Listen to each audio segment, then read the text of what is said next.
అలంపూర్ ఆలయంలో రేణుకాదేవిని పూజించే పద్ధతి కాస్త ఇబ్బందికరంగా ఉన్నా ఇక్కడికొచ్చే భక్తులు అవేమీ పట్టించుకోకుండా పని పూర్తి చేసుకుని వెళ్లిపోతుంటారు.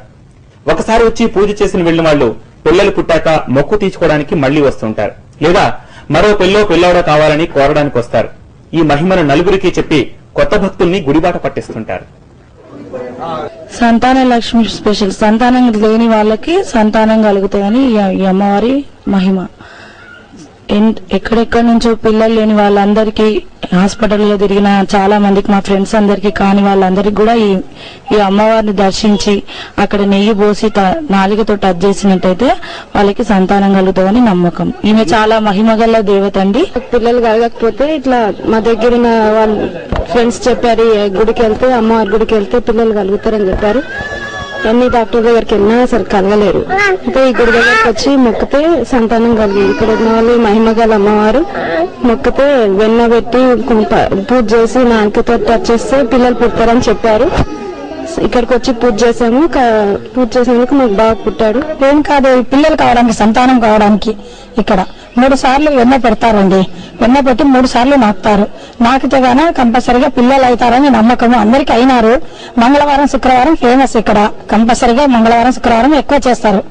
అయిన తర్వాత ఇక్కడ తమిళనాడు, కర్ణాటక, ఆంధ్ర అంతా చాలా మంది కూడా వస్తుంటారు. నమ్మకంతో అయినారు కూడా. ఇప్పుడు చాలా మంది అలా ఉండదు, ఓన్లీ మొండి ఉంటుంది, వితౌట్ క్లోత్స్ ఉంటుంది అనమాట. అందుకే మగవాళ్ళ ప్రవేశం లేదు, ఓన్లీ లేడీస్ చూడాలి. అండ్ ట్యూస్డే ఫ్రైడే రోజే పూజలు చేస్తారు, అప్పుడే చూడాలన్నమాట. లేడీస్ కే చూడాలి, మగవాళ్ళు మాత్రం చూడకూడదు. వాళ్ళు నాట్ అలౌడ్. వితౌట్ క్లాత్స్ ఉంటాయి కాబట్టి మగవాళ్ళని చూడొద్దు అంటారు. అనాదిగా వస్తున్న ఈ పూజా విధానంలో ఎటువంటి తప్పు లేదని ఆలయ ప్రధాన అర్చకులు అంటున్నారు. పరశురాముడి తల్లి రేణుకాదేవికి ఎంతో విశిష్టత ఉందని పురాణాలు కూడా చెప్పాయంటున్నారు ఆయన. ఎందరో ఆడవాళ్లు ఇక్కడికి వచ్చాకే తల్లులయ్యారని, అమ్మ మహిమకు అంతకన్నా రుజువు అక్కర్లేదని అర్చకులు అంటున్నారు. చరిత్ర తెలిసిన వాళ్లు ఇక్కడి పూజా విధానంపై తమదైన శైలిలో స్పందిస్తున్నారు. సంతానం లేని వాళ్ళు ఉదయాన్నే తలస్నానం చేసి వస్తారండి. వచ్చిన తర్వాత పూజా వస్తువులను పెట్టుకుని వెన్నను కూడా పెట్టుకుంటారు. పెట్టి పూజ ప్రారంభం చేస్తారు. ఆ అర్చకుడు సంకల్పం చెప్తాడు. పూజ పూర్తయిన తర్వాత ఆ వెన్నను యోని భాగంలో పెట్టి ఆ వెన్నను ఆ సంతానం లేని వారు మాత్రమే చేతులు ఉపయోగించుకుని నాలుగుతో మాత్రమే ఆ వెన్నను తీసుకుంటారు. తీసుకుని ఆ వెన్న లోపలికి వెళ్లి ఆ గర్భాశయంలో ఉన్నటువంటి దోషాన్ని హరించేస్తుంది. కాబట్టి ఆ వెన్నను నైవేద్యంగా పెట్టి ఆ వెన్ననే ప్రసాదంగా స్వీకరిస్తారు.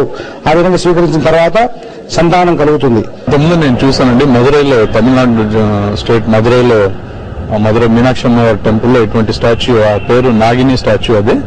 అయితే ఇక్కడ ఉన్న డిఫరెన్స్ ఏంటంటే అక్కడ చేతితో వెన్న పూసి మర్మంగా వాళ్ళను టచ్ చేయటం జరుగుతుంది, ఆ ప్రసాదాన్ని స్వీకరించడం జరుగుతుంది.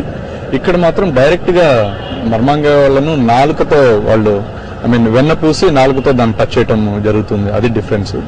సో ఈ పవిత్రతను ప్రజలందరూ కూడా తెలుసుకుని రావటం జరుగుతుంది. నమ్మకం అనేది ప్రజలందరిలో ఉంది కాబట్టి ఇంకా పలు రాష్ట్రాల నుంచి, దేశాల నుంచి కూడా రావటం జరుగుతుంది.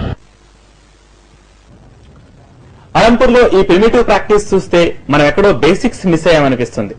రైట్, మళ్లీ అందరూ పాత పద్ధతుల్లోకే వెళ్లాలని, అటువంటి పూజా విధానం పాటించాలని చాలా విషయాల్ని అర్థం చేసుకోవడంలో దారి తప్పినట్టు అనుమానం కలుగుతుంది. ఈ తేడా ఎక్కడుందో తెలుసుకోవాలంటే చరిత్ర చదవడం తప్ప మరో మార్గం లేదు. అంత ఆసక్తి, ఓపిక ఉన్న వాళ్ళు వెంటనే రంగంలోకి దిగిపోవచ్చు.